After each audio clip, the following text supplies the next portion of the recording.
श्री प्रदोष स्तोत्र।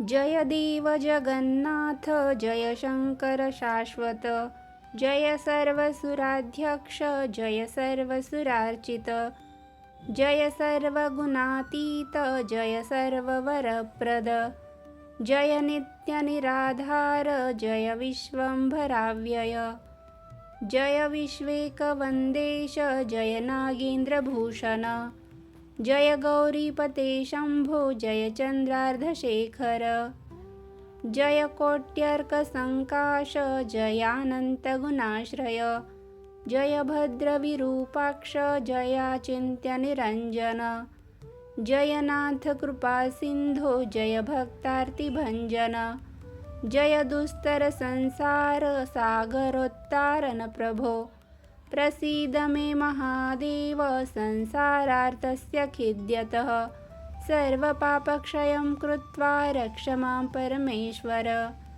महादारिद्र्यमग्नस्य महापापहस्त्यस्य च, महाशोकनिविष्टस्य महारोगातुरस्य च, ऋणभारपरीतस्य धैर्यमानस्य कर्मभिः, ग्रहे प्रपीड्यमानस्य प्रसीद मम शङ्कर, दरिद्रपार्थये देव प्रदोषे गिरिजापतिम्, अर्थाढ्यो वाथ राजा वा प्रार्थये देवमीश्वरम्, दीर्घमायुः सदारोग्यं कोशवृद्धिर्बलोन्नतिः, ममास्तु नित्यमानन्दः प्रसादात् तव शङ्कर, शत्रवसंक्षययान्तु प्रसीदन्तु मम प्रजा, नश्यन्तु दस्यवो राष्ट्रे जनाः सन्तु निरापदा, दुर्भिक्षमारिसन्तः पाशं यान्तु महीतले,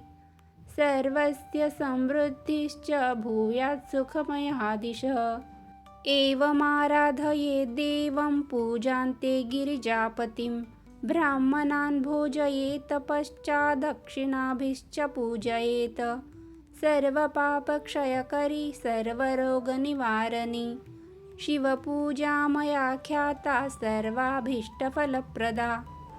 इति प्रदोषस्तोत्रं सम्पूर्णम्। श्री शिवपंचाक्षर मंत्र।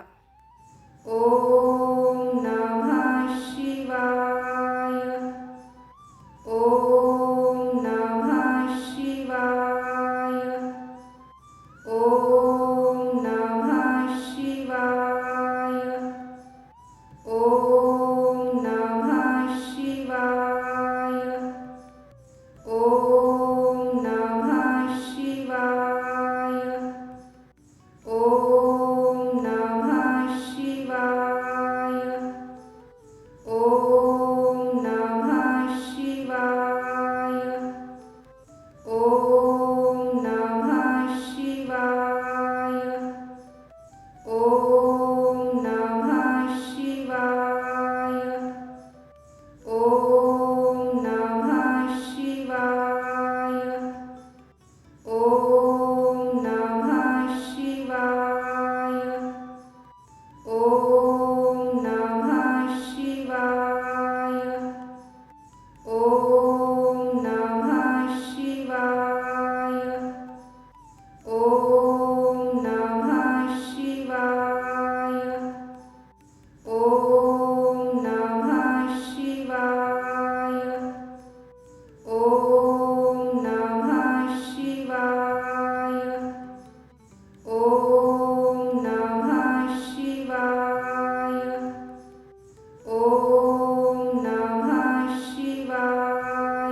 ॐ